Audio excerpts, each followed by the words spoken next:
Russian blogger's murder in a cafe was blamed on shadowy Putin rivals plotting to topple despot. A bombing that killed a Russian propagandist is suspected to have been carried out by Russian dissidents, who have also threatened further violence.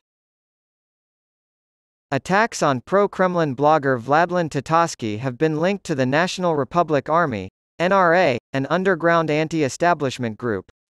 A statement from the group was released on the Russian messaging app Telegram, claiming responsibility for the bombing that killed 20 people and injured dozens more at a cafe in the heart of St. Petersburg. They also hold up the alleged assassin, Daria Trepova, 26, as an inspiration, calling her a hero for her part in the fight to overthrow Putin. On Sunday, while Tatarsky was hosting a media event for 100 people, a woman, widely believed to be Trepova, presented him with a gold TNT-laden figurine of himself. Horrifying video shows the moment the concealed bomb explodes, killing the Putin ally and injuring 30 others. Trepova, the female suspect, was quickly apprehended and, after allegedly making a peculiar confession, was pictured being aggressively interrogated by Russians on Monday while chained to a radiator. She was brought into court on terrorism charges on Tuesday and put on display in a glass cage. If convicted, the 26-year-old faces up to 20 years in prison. However, the NRA has allegedly come forward to claim responsibility for the liquidation of Vladlen Tatarsky. The mysterious organization is known as one of the most dangerous groups fighting to topple Crazy Vlad. Their platform is to eliminate the dictator and liberate Russia.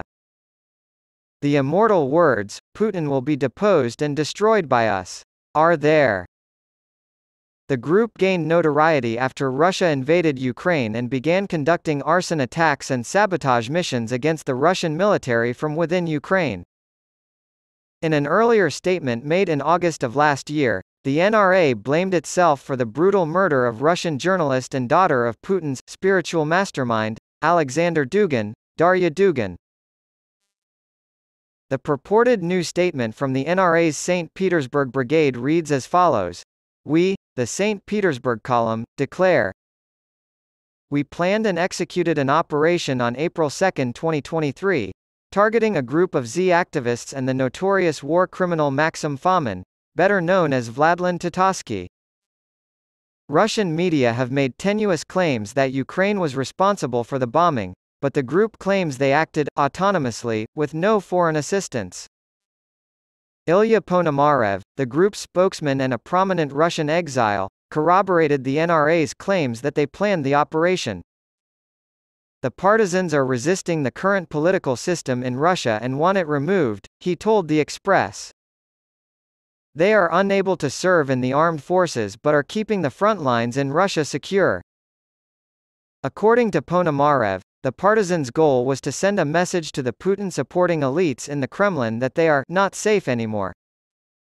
To the elites, beware, you are not safe anymore, Putin is not able to protect you, we are everywhere, he warns.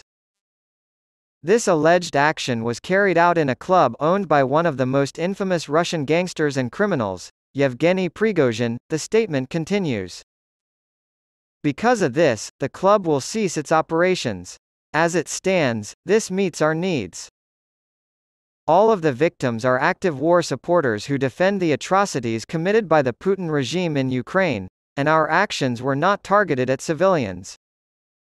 A well-known figure in the leftist and feminist movement, and a hero, the statement goes on to call Trepova. She fought, went to protests, and risked her freedom by participating in all opposition movements that now refuse her, when many oppositionists wrote posts on Facebook and shone flashlights. Seeing the suspect as a hostage of the system, the Russian partisan group has appealed to human rights organizations for assistance.